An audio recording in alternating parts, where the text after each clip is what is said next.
Hello बच्चों, कैसे हो आप सभी। आई होप कि आप लोग अपने आईआईटी जेईई नीट की तैयारी अच्छे से करते रहोगे। ठीक है, तो आज का ये जो वीडियो मैं रिकॉर्ड कर रहा हूँ तो ये स्पेशली पर्पस उनके लिए है जिनको फिजिक्स से डर लगता है कि हमको फिजिक्स पढ़ना कैसे चाहिए।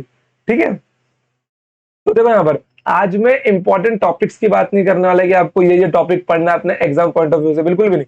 आज मैं आपको ये बताने वाला हूँ कि फिजिक्स को पढ़ते कैसे हैं। जैसे देखो कि अगर आप लोग 10th स्टैंडर्ड तक जाना चाहते हो किसी स्कूल में जाकर, तो आपको पहले junior KG, senior KG, first standard, second, third, fourth, fifth, six, seventh, eight, nine, 10th, उसके बाद में 11th, तब आपका बोर्ड, तब आपका नीट और जेई का पेपर। ठीक है, तो ये सारे स्टेप्स होते हैं। आप लोग किसी भी एक स्टेप्स को जंप मार के दूसरे स्टेप पे नहीं जा सकते हो। ठीक है, तो वैसे ही एक होता है कि हम लोग को अगर किसी सब्जेक्ट को पढ़ना है तो उसका सीक्वेंस क्या रहना चाहिए। जैसे कि अगर मैं जेई नीट की बात करता हूं तो दोनों एग्जाम्स में क्लास 12 का वेटेज बहुत ज्यादा है। जैसे कि नीट में तो क्लास 12 का वेटेज बहुत ज्यादा है, जिसमें से 30 क्वेश्चंस पूछे जाते हैं। ठीक है, बट अगर मैं आपको बात करता हूं कि हमको फिजिक्स कैसे पढ़ना है, फिजिक्स फिजिक्स पढ़ने का राइट मेथड क्या है, कि एक बार पढ़ लो तो भैया हम जीवन में कभी भूलेंगे ही नहीं कि फिजिक्स होता क्या है। हर एक सवाल, हर एक कंसेप्ट, हर एक टॉपिक, चाहे वो रोटेशनल मोशन का हो या फिर इलेक्ट्रोस्टैटिक का हो, मैं कुछ भी नहीं भूलूंगा। तो मैं आज आपको ऐसे टॉपिक्स के बारे में बताऊंगा कि जिनको सबसे पहले पढ़ना जरूरी है। उनको अगर नहीं पढ़ा तो पूरी फिजिक्स आप भले बाद में पढ़ लो, लेकिन वो आपके दिमाग में नहीं रहेगी। चाहे आप लोग 11वीं के बच्चे रहो, चाहे 12वीं के, या फिर आप लोग आईआईटी जैम की तैयारी करने वाले बीएससी के ग्रेजुएट्स रहो। समझ गए। अगर आप लोग किसी भी स्टेप पे अगर फिजिक्स पढ़ना चाहते हो एकदम डीप में जाकर, जहां पे आपका एक एक जो भी पॉइंट्स है टॉपिक के एकदम अच्छे से आपको समझ में आए, तो इस सीक्वेंस को फॉलो करना बहुत ज्यादा जरूरी है। तो वो सीक्वेंस आपका ये है। सबसे पहले आपको पढ़ना है बेसिक मैथमेटिक्स। सबसे पहले बेसिक मैथमेटिक्स पढ़ना है आपको।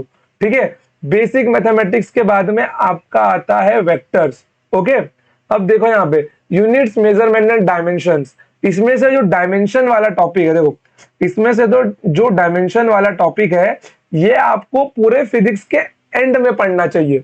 समझिए, फिर उसके बाद में आपको यूनिट्स एंड मेजरमेंट इसके पहले पढ़ लेना चाहिए।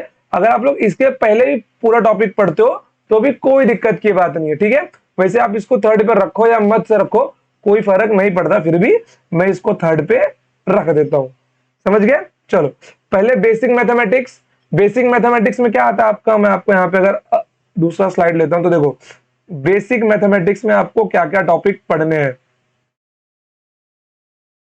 बेसिक मैथमेटिक्स देखो यहाँ पे बेसिक मैथमेटिक्स में सबसे पहले आपका आता है ट्रिगोनोमेट्री। क्या आता है? ट्रिग्नोमेट्री। पूरे फिजिक्स में ट्रिग्नोमेट्री तो उसकी आत्मा है। ठीक है, फिर सेकंड में क्या आएगा आपका? डिफरेंशिएशन। क्या आएगा आपका? डिफरेंशिएशन। डिफरेंशिएशन वो भी कहां तक आपका, जो उसके 4 रूल रहते हैं। सबसे सबसे पहले u plus v, u minus v, u into v, और आपका u डिवाइडेड बाई वी। ये 4 रूल आपको पढ़ के लेने, प्लस डिफरेंशिएशन वो भी किसके? ट्रिग्नोमेट्रिक फॉर्मूलाज के। ओके, ट्रिग्नोमेट्रिक फॉर्मूलाज के। चलिए, फिर इसके बाद में जो तीसरा आपको पढ़ना है वो आपको पढ़ना है इंटीग्रेशन। क्या पढ़ना है? इंटीग्रेशन। देखो, जो आईआईटी जेईई का बच्चा है उसको तो इंटीग्रेशन पढ़ना ही है, क्योंकि उसको मैथ्स में एक स्पेशल टॉपिक है इंटीग्रेशन। बट जो नीट का बच्चा है उसको इंटीग्रेशन ज्यादा डीप में नहीं पढ़ना। उसको इंटीग्रेशन कहां तक पढ़ना है? सबसे पहले तो जितने फॉर्मूलाज हैं, जैसे कि एक्स रेस टू एन का फॉर्मूला, फिर उसके बाद में ट्रिग्नोमेट्रिक वैल्यूज का फॉर्मूला, फिर बाद में 1/x का इंटीग्रेशन क्या होता है, और जो ट्रिग्नोमेट्रिक फॉर्मूलाज के इंटीग्रेशन है वो उसको पढ़ने हैं। ठीक है, ट्रिग्नोमेट्रिक फॉर्मूलाज के। चलिए, यहां पे हुआ आपका इंटीग्रेशन समाप्त। फिर इंटीग्रेशन में एक टाइप आता है डेफिनेट इंटीग्रेशन का। किसका आता है? डेफिनेट इंटीग्रेशन का। अब देखो, डेफिनेट इंटीग्रेशन का कुछ नहीं है, सिर्फ लिमिट्स वाला इंटीग्रेशन। जैसे कि मैं मान लू लिमिट्स 0 से 2 है, और यहां पे मैंने लिखा है x raise to n. Okay, नहीं तो मैं यहाँ पे पावर आपको दे देता हूँ एक्स की पावर 2 dx।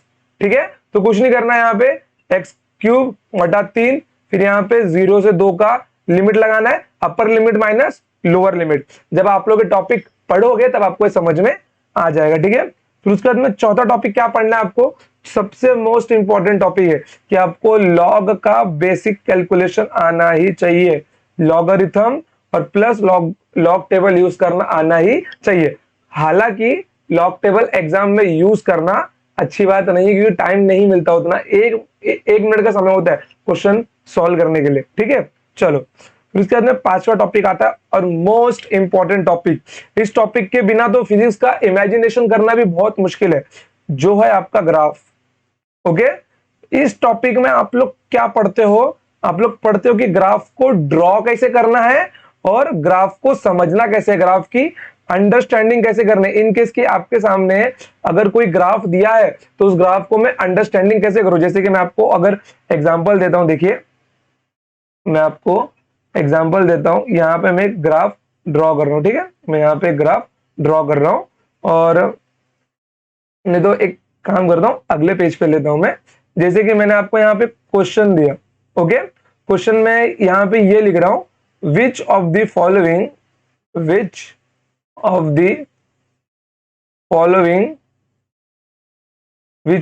ऑप्शन, ओके, थोड़ा सही से लिखते हैं, which of the option is correct for inverse square law. इसके लिए इनवर्स स्क्वायर लॉ के लिए कौन सा ऑप्शन करेक्ट है। तो मैं यहाँ पे चार ऑप्शन दे देता हूं आपको, ऑप्शन ए, बी, सी और डी, ठीक है। चलिए ओके, तो मैं यहाँ पे ना कुछ ग्राफ ड्रॉ करके बताता हूं आपको, जिससे कि आपको अच्छे से समझ में आए कि ग्राफ का टॉपिक इंपॉर्टेंट क्यों है। चलिए, तो मैं यहाँ पे चार अपने ये जो ग्राफ के टॉपिक्स हैं इनको, मतलब कि ये जो ग्राफ के लाइन्स हैं इनको कॉपी पेस्ट कर लेता हूँ। चलिए, अब देखिए, मानिए मैंने आपको ऑप्शन दिया, एक आपको दिया ऐसा, ठीक है, फिर एक आपको दिया ऐसा, एक आपको दिया मैंने ऐसा, ओके, फिर उसके बाद में एक मैंने आपको दे दिया ऐसा। अब इसमें से कौन सा ऑप्शन सही है। तो इस टॉपिक के लिए सबसे पहले आपको पता तो रहना चाहिए कि इनवर्स स्क्वायर लॉ क्या है। इनवर्स स्क्वायर लॉ क्या है, जैसे कि आपने F is inversely proportional to 1/r² आपको मालूम है पहले से, ओके। तो इसका ग्राफ मेरा बनता है ऑप्शन नंबर बी, क्योंकि मैं अगर y is inversely proportional to 1/x का ग्राफ बनाता हूं तो वो ग्राफ मेरा कुछ ऐसा बन के आता है, समझ गए। तो मेरा ग्राफ लगभग इनवर्स स्क्वायर लॉ का ऐसा ही होगा, समझ गए। इसके लिए ग्राफ वाले टॉपिक में आप सबसे पहले ग्राफ को बनाना सीखते हो, जहां पे आप अलग अलग फंक्शंस के ग्राफ को ड्रॉ करते हो, समझ गए। फिर उसके बाद में ग्राफ की अंडरस्टैंडिंग भी वहीं से डेवलप करते हो, क्योंकि पूरे फिजिक्स में जैसे कि ग्रेविटेशन जैसा टॉपिक है, जब हम लोग अपने स्मॉल जी की वैल्यू को, जब मैं स्मॉल जी की वैल्यू को एट हाइट GH के ऊपर लेके जाता हूं और at below the surface of the earth GD लेता हूं, तो दोनों में G का वेरिएशन क्या होता है, डिक्रीज होता है। लेकिन ग्राफ कैसा बनेगा उसका वो मुझको आना चाहिए ना, कि भैया मेरा ग्राफ ऐसा फला फला बनेगा कि अगर मेरा पार्टिकल या ऑब्जेक्ट अर्थ के सरफेस से ऊपर जाता है तो भी G मेरा घटता है, और अगर अर्थ के सरफेस से नीचे जाता है तो भी G मेरा घटता है। अब वो ग्राफ में कैसे दिखाने, क्योंकि मेरे को दोनों ग्राफ एक में मर्ज करना है, तो वो आना चाहिए, सबसे पहली बात तो वो है, ओके। तो ये पांचों चीज जो आप लोग पढ़ोगे, जो आप लोग पढ़ते हो बेसिक मैथमेटिक्स के अंदर, ये सबसे पहले आपका बेस तैयार करता है, ठीक है। तो ये हो गया इसका यूज। अब इसके बाद में दो चार चीजें और है जो आपको पढ़नी ही चाहिए।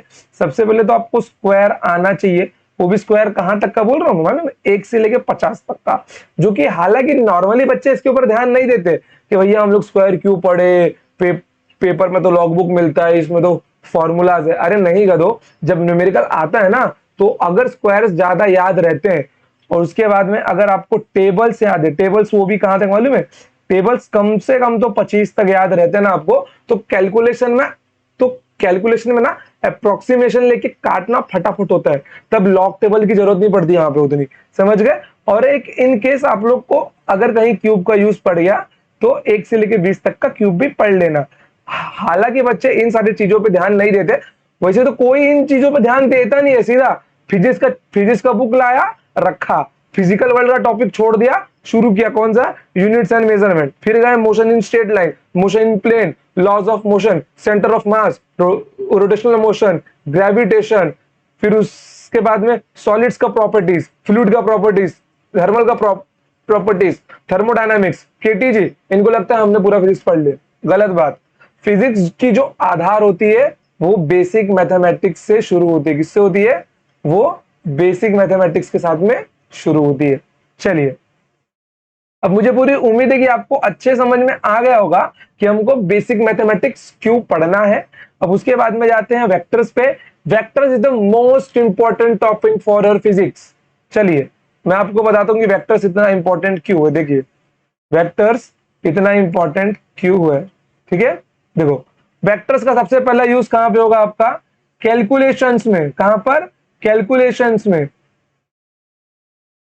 कैलकुलेशंस, ओके, कैलकुलेशंस में होगा, जहां पे अलग अलग डायरेक्शंस में फोर्सेस को या फिर किसी भी वेलोसिटी को, एक्सेलरेशन को अप्लाई किया जाएगा। वहां पे अगर उनके बीच में कुछ एंगल्स बन रहे हैं तो आपको सॉल्व नहीं करना पड़ेगा, आपको डायरेक्ट आंसर निकालना पड़ेगा। समझिए आप लोग। जैसे कि इनके समय मैं आपको एक एग्जांपल देता हूं। मान लो यहाँ पे कोई मैंने ऑब्जेक्ट रखा है, ठीक है। मान लो मैंने यहाँ पे कोई ऑब्जेक्ट रखा है, ओके। इस ऑब्जेक्ट के ऊपर दो फोर्स लग रहा है, एक इस डायरेक्शन में, ओके, और एक इस डायरेक्शन में।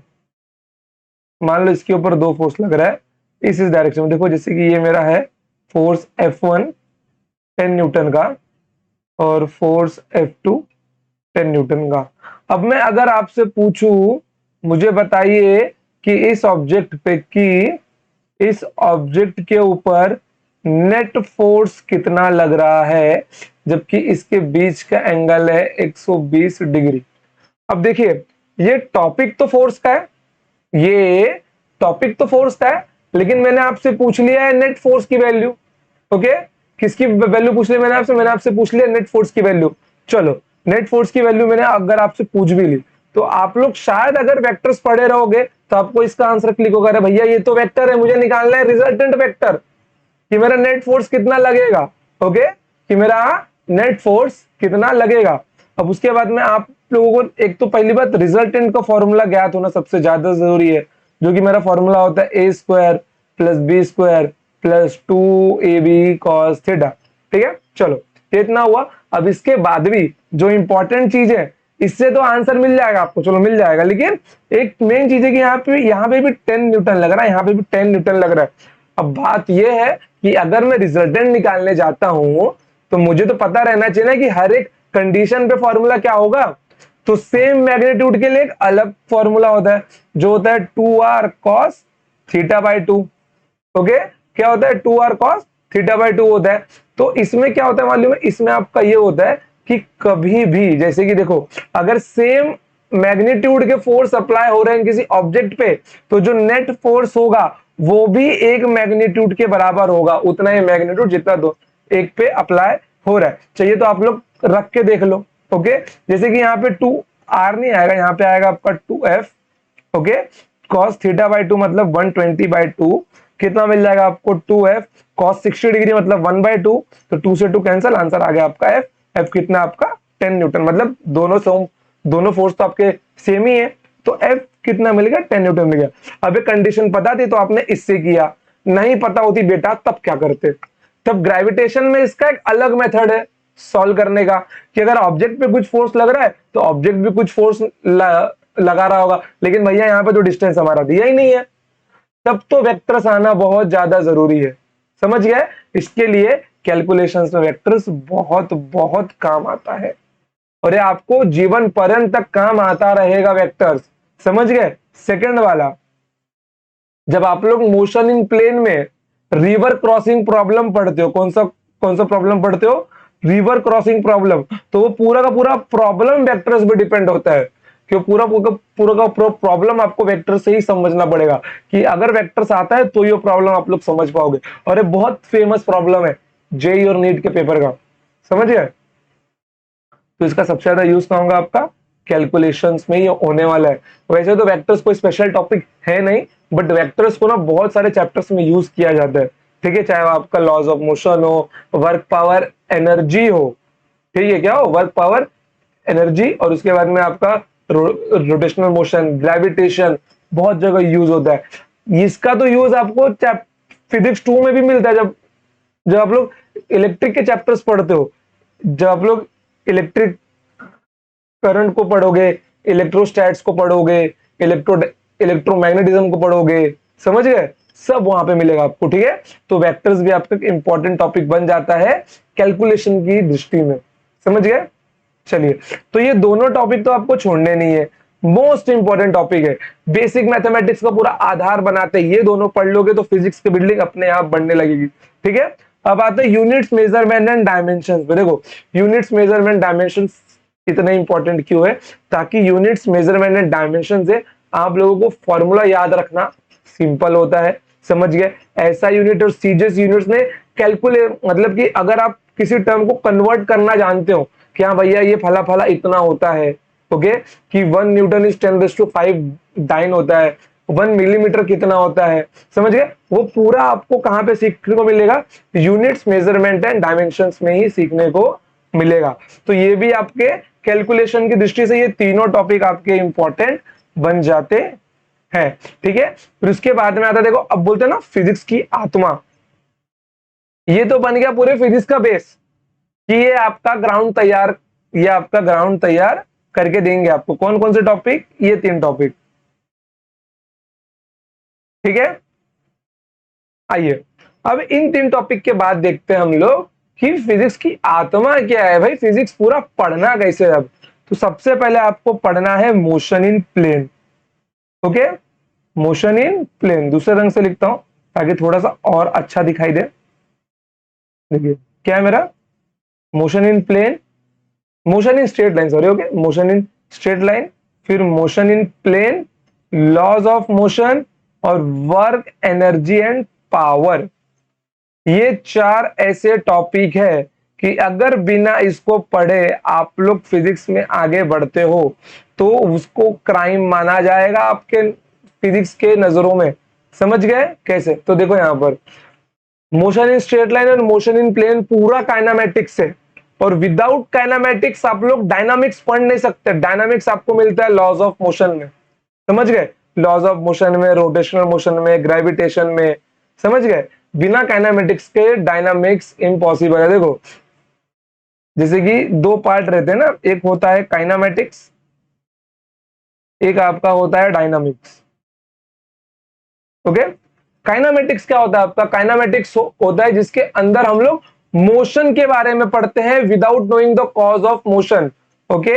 इसके अंदर हम लोग केवल मोशन के बारे में पढ़ते हैं, उसके कॉज के बारे में नहीं पढ़ते कि मोशन कहां से हुआ है। देखो क्वेश्चन नहीं होता a car is moving, a boy is running, समझ गए, अ बर्ड इज फ्लाइंग, समझ गए, उसके मोशन का कॉज नहीं पढ़ते हम लोग, ओनली एंड ओनली हम लोग पढ़ते हैं मोशन के बारे में। तो वो हम लोग का आता है काइनामेटिक्स में, ओके। अब मोशन के बारे में पढ़ लिया है, अब डायनामिक्स में हम लोग दोनों सबसे पहले तो इसके कॉज के बारे में पढ़ते हैं। इन दोनों के समागम से पूरा फिजिक्स का आधार तैयार होता है, क्योंकि इलेक्ट्रोस्टैट्स में पार्टिकल एट रेस्ट पे होता है, बट इलेक्ट्रोमैग्नेटिज्म में, इलेक्ट्रोडायनामिक्स में पार्टिकल मूविंग रहता है, समझ गए। तो जब तक इलेक्ट्रोस्टैट नहीं पता होगा तो उसका डायनामिक कैसे समझेंगे हम लोग।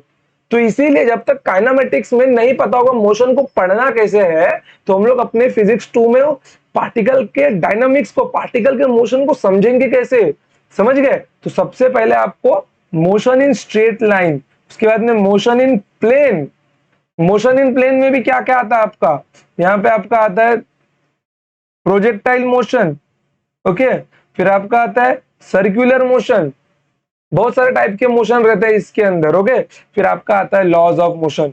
लॉज ऑफ मोशन तो इतना इंपॉर्टेंट है जिसको बोला जाता है न्यूटन्स लॉज ऑफ मोशन, मतलब कि शॉर्ट फॉर्म में इसको क्या बोल सकता हूं मैं, NLM बोल सकता हूँ, न्यूटन्स लॉज ऑफ मोशन, मतलब NLM, okay, Newton's laws of motion. अब बिना इसके आप लोग फिजिक्स की कल्पना ही नहीं कर सकते। लॉज ऑफ मोशन के ट्रेसेस आपको कहाँ नहीं नहीं मिलेंगे, वर्क एनर्जी पावर मिलेंगे, सेंटर ऑफ मास में मिलेंगे, रोटेशनल मोशन में मिलेंगे, ग्रेविटेशन में मिलेंगे। समझ गए? इतना सारा पढ़ने के बाद में जब बोलते ना कि जेई में कैसा होता है, 3-4 टॉपिक मिला के एक क्वेश्चन तैयार किया गया, तो भैया वो सब कैसे आएगा? जब तक बेस क्लियर नहीं होगा तब तक 3-4 टॉपिक का कंबाइन क्वेश्चन किसी से सॉल्व ही नहीं होगा। समझ गए? तो ये बेस क्लियर होना बहुत जरूरी है। उनमें भी इनकी इज्जत तो अलग ही मैटर करती है भैया, फिजिक्स में इनकी इज्जत अपनी अलग ही लेवल पे है। समझ गए? फिर आता है work energy power. Work energy power भी इंपॉर्टेंट है, क्योंकि आप लोग इस टॉपिक से पूरे के पूरे फिजिक्स में जहां कहीं भी एनर्जी के बारे में पढ़ोगे, पावर के बारे में पढ़ोगे, पार्टिकल की एनर्जी कितनी है, कैसे निकालनी है, अरे बिना इस टॉपिक के थोड़ी थोड़ी समझ में आएगा वो सब। तो ये टॉपिक आपका बेस है कि रियल में काइनेटिक एनर्जी क्या होती है, पोटेंशियल एनर्जी क्या होती है, पोटेंशियल क्या होता है रियल में, जहां पे आप लोगों को फील करने को मिलता है। Feel the real physics. समझ गए? बिना फिजिक्स फील किए फिजिक्स समझना इम्पॉसिबल है। समझ गए? तो ये जो 8 टॉपिक्स हैं आपके यहाँ पर, ऊपर के 3 और ये 8, ये तो 3 तो बेसिक मैथमेटिक्स के लिए आपके, और ये कितने टॉपिक हुए आपके? अरे 4 हुए क्या? लगता है 7 हुए, मैं नंबर डाल दिया यहाँ पे। ठीक है, नंबर चेंज कर देता हूं मैं। वेट, ये 4, ये 5, ये 6 और ये 7। ठीक है, तो ये 7 टॉपिक्स फिजिक्स की जान है। बिना इन 7 टॉपिक्स के फिजिक्स में आगे बढ़ना इम्पॉसिबल है। अगर बढ़ भी जाते हो तो कहीं ना कहीं रुकोगे, और अगर वो रुकावट भी पार कर ली तो एट द एंड पेपर के बाद फिजिक्स भूल जाओगे, या पेपर के दिन ही भूल जाओगे भैया आप लोग। समझ गए? भूलना तो पक्का है फिजिक्स, अगर यहां पे रुक गए तो। ओके बच्चों, अब इसके बाद में जो टॉपिक्स है आपके, सेंटर ऑफ मास किए बिना रोटेशनल मोशन में जा नहीं सकते। ओके, और ये सब पढ़ने के बाद में ग्रेविटेशन इतना डीप टॉपिक है कि सबका कॉम्बिनेशन मिल ही जाएगा वहां पे। फिर इसके बाद में एक सेपरेट टॉपिक्स आते हैं, mechanical properties of solids, fluids, thermal properties of matter, thermodynamics and KTG. फिर एसएचएम आता है आपका, क्या आता है? एसएचएम आता है। ठीक है, अब देखो यहां पर एसएचएम, मैं आपको बता रहा हूं ना कि वेक्टर्स पढ़ लो एक बार। वेक्टर्स में ना जो भी एंगल्स के जितने भी, जैसे कि अगर आपके 2 वेक्टर्स दिए गए, ठीक है, उनके बीच में एंगल्स पे रिजल्टेंट क्या आएगा, तो एसएचएम में पूरा ट्रेस आउट है उसका। कैलकुलेशन में काम आते हैं सीधे सीधे, आपको लंबा चौड़ा कैलकुलेशन करने की जरूरत नहीं है, सीधा कैलकुलेशन में काम आते हैं यहां पर। समझ गए? फिर उसके बाद में आपका वेव मोशन, अरे सीधा सीधा वेव मोशन में ट्रेसेस मिलेंगे आपको। पढ़ना तो शुरू करो वेक्टर्स। वेक्टर्स के छाप तो आपको हर जगह मिलेगी, फिजिक्स 2 में तो हर जगह, क्योंकि फिजिक्स 2 में जहां भी डायनामिक्स आएगा, पार्टिकल का एक डायरेक्शन होगा, और आपको पता है कि वहां पे क्रॉस प्रोडक्ट यूज किया गया है। क्रॉस प्रोडक्ट माने क्या होगा? पार्टिकल का एक डायरेक्शन होगा, अगर उसका डायरेक्शन होगा तो वहां पे वेक्टर्स भी होगा, अगर वेक्टर्स हुआ तो वहां पे वेक्टर्स का यूज भी होगा। समझ गए? तो फॉर्मूला रहते हुए हम लोग वेक्टर्स का यूज करते हैं कैलकुलेशन में, ताकि प्रॉब्लम को सिंप्लीफाई किया जा सके। वेक्टर्स को बनाया ही इसलिए गया था ताकि प्रॉब्लम्स को सिंप्लीफाई कर सके हम लोग। ठीक है बच्चों, चलो आइए अब चलते हैं हम लोग फिजिक्स 2 के ऊपर। देखो ये जो सीरीज यहाँ पे लिखी है ना, ऐसे नहीं लिखा गया, ये एनसीईआरटी में भी आपको ऐसे ही मिलेगा, लेकिन उसमें बेसिक मैथमेटिक्स और वेक्टर्स गायब है। उसमें वेक्टर्स इंक्लूड किया गया है मोशन प्लेन के अंदर, जो कि आपको पहले देना चाहिए था। ठीक है, तो ये जो सीरीज लिखा है ना, चैप्टर इसी सीक्वेंस में पढ़ना है आपको, स्टेप बाय स्टेप एक एक सीरीज लगा मैंने चैप्टर्स को यहाँ पे अरेंज किया हुआ है। समझ गए? पहले बेसिक मैथमेटिक्स पढ़ना है, फिर वेक्टर्स पढ़ना है, फिर यूनिट्स, मेजरमेंट एंड डायमेंशन पढ़ना है, फिर मोशन इन स्ट्रेट लाइन पढ़ना है, फिर मोशन इन प्लेन पढ़ना है। देखो मोशन इन स्ट्रेट लाइन ना इतना मस्त टॉपिक है ना, जहां पे आप लोग रियल में displacement, distance, velocity, acceleration, jerk सब फील करते हो। Physics is like a feel. अगर आप लोग फिजिक्स को फील नहीं कर सकते हो ना, तो फिजिक्स पढ़ने में आपको मजा ही नहीं आएगा। समझ गए? जैसे कि जब मैं था आपकी एज में, तो फिजिक्स पढ़ने से ना मेरे ब्रेन में डोपामिन निकलता, मतलब कि मेरे को सब्जेक्ट इतना पसंद था ना कि मैं इसको कितने भी देर पढ़ सकता था। फिजिक्स और मैथ्स ये सब पढ़ने से ना खुशी मिलती थी मुझे। ठीक है, तो वैसी खुशी आपको भी मिलनी चाहिए, तो उसी हिसाब में आपको पढ़ना भी चाहिए। फिर उसके बाद में मोशन इन प्लेन पढ़ लो, laws of motion, work, energy and power, centre of mass, फिर रोटेशनल मोशन, ग्रेविटेशन। और रोटेशनल मोशन में तो एक टॉपिक इतना बढ़िया, मतलब कि मेरा फेवरेट है, वो क्या है, movement of inertia. Movement of inertia के बाद में आता है एंगुलर मोमेंटम। ओके, मतलब कि मैं ना इन टॉपिक्स को ना इतना अच्छे से ना एक्सप्लेन करता हूं ना अपने बच्चों को कि जैसे वो लोग फिजिक्स को जी रहे हैं, उनके क्लासरूम में उनके पंखे से पूरा टॉपिक समझा देता हूं मैं उनको। समझ गए आप लोग। तो उसके बाद में क्या आता है, मेरा ग्रेविटेशन का टॉपिक है, बहुत अच्छा टॉपिक है। इमेजिन करके सोचना पड़ता है सब कुछ आपको, ठीक है। जहां पे लड़का और लड़की के बीच में अट्रैक्शन होगा, अट्रैक्शन होगा तो दोनों कुछ फोर्स लगाएंगे। ओके, लड़के ने लड़की को छेड़ा तो लड़की अपना जूता निकालेगी। समझ गए, वो अलग टॉपिक है।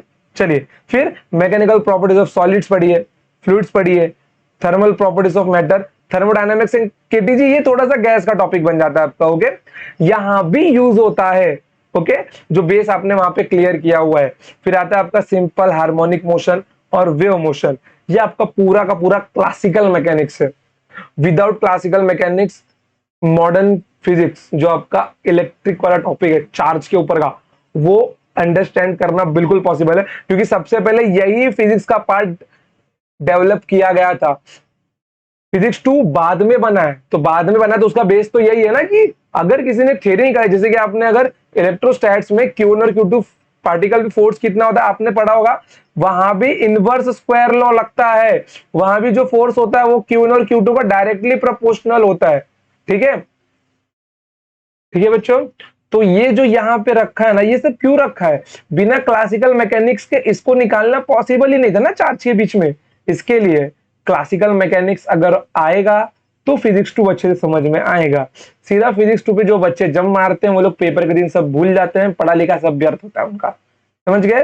किसी भी सब्जेक्ट को पढ़ने का एक अलग अपना राइट मेथड होता है। जैसे कि मैं गवर्नमेंट एग्जाम के बच्चों को मैथ्स भी सिखाता हूँ, जो लोग डिफेंस की तैयारी करते हैं या फिर गवर्नमेंट ऑफिसर बनना चाहते हैं, उसमें भी मैथमेटिक्स को पढ़ने का एक अपना स्टेप है कि सबसे पहले आपको टेबल्स, स्क्वायर्स, क्यूब आना चाहिए। फिर उसके बाद में आपको नंबर सिस्टम पढ़ना है, नंबर सिस्टम के बाद में आपको रेशियो पढ़ना है, रेशियो के बाद में परसेंटेज पढ़ना है। ये अगर 4 टॉपिक पढ़ लिया जाए, उसके बाद में पूरी मैथ्स पढ़ी जा सकती है इनके बेस पे। क्यों क्यों मालूम है, क्योंकि यहां पे हम लोग सीख जाते हैं एलिमिनेशन टेक्निक। क्या सीखते हैं, एलिमिनेशन टेक्निक। अगर किसी भी चीज को स्टेप बाय स्टेप पढ़ा हो तो एलिमिनेशन टेक्निक बच्चे के अंदर समय के साथ में धीरे धीरे डेवलप हो जाती है। बट अगर उसने उल्टा फुल्टा करके टॉपिक्स पढ़ा है तो उसके अंदर यह टेक्निक कभी डेवलप ही नहीं होती है कि वो क्वेश्चन देख के रॉन्ग ऑप्शंस को एलिमिनेट कर सके। समझ गए आप लोग। चलिए, और ये एलिमिनेशन टेक्निक का जो डेवलपिंग का प्रोसेस है कि वो डेवलप कैसे होगा, वो आपका वेक्टर से ही स्टार्ट हो जाता है। एलिमिनेशन टेक्निक डेवलप होना। ओके, इसके लिए सारे टॉपिक सीरीज बाय सीरीज पढ़ना इंपॉर्टेंट है। चलिए बढ़ते हैं आगे। अब फिजिक्स 2 पे जाते हैं हम लोग। देखो, फिजिक्स 2 कुछ भी नहीं है। फिजिक्स 2 आपका पूरा का पूरा, अगर वो 7 टॉपिक पढ़ा तो ये टॉपिक जल्दी क्लियर होंगे, रुकना ही नहीं है, तब एक एक टॉपिक आपको समझता जाएगा। इसके अंदर कुछ ऐसा नया रहेगा ही नहीं कि जो आपको समझ में ना आ रहा हो। समझ गए। इसके लिए देखो, किसी भी एग्जाम को ना प्रॉपर 1 साल का टाइम दिया ही जाता है। ओके, अगर आपका 11th बर्बाद हुआ है तो 12th का पूरा टाइम है, 12th भी बर्बाद हुआ है तो ड्रॉप का पूरा टाइम है, ड्रॉप भी बर्बाद हुआ है तो 1 साल और लो। अगर उसके बाद भी नहीं होता है तो भैया एक धंधा खोल लो छोटा मोटा बढ़िया, उसमें फिर पैसे कमाओ आप लोग। समझ गए। तो देखो, तो मैंने आपको यहाँ पे बता दिया है कि फिजिक्स पूरा कैसे पढ़ना है और क्यों पढ़ना है ये सब टॉपिक। ऐसा नहीं कि मैंने मन से बोला कि पढ़ना है तो पढ़ लो भैया, नहीं, पूरा क्यों पढ़ना है कि बिना इन 7 टॉपिक्स के फिजिक्स इज इम्पॉसिबल। अगर ये 7 टॉपिक पढ़ लिया तो कोई भी चैप्टर आप आराम से पढ़ सकते हो। बट ये सीरीज भूलना मत क्लासिकल मैकेनिक्स का। ठीक है बच्चों, तो आज के लिए इतना ही। वीडियो अगर आपको अच्छी लगे तो वीडियो को लाइक करना, चैनल पर नए हो तो चैनल को सब्सक्राइब करना। और अगर आपके कोई भी भाई बंधु नीट IIT JEE की तैयारी कर रहे हैं तो ये वीडियो उनके साथ में जरूर शेयर करना, क्योंकि ये उनके लिए बहुत यूजफुल होगी कि हमको रियल में फिजिक्स पढ़ना कैसे है। या फिर कोई भी ऐसा बंदा जो आपके पहचान में और वो फिजिक्स पढ़ता है, तो उनसे ये वीडियो आप शेयर करना। ठीक है बच्चों, तो आज के लिए इतना ही। मिलते हैं नेक्स्ट टाइम। टाटा, जय हिंद, जय भारत, लव यू ऑल।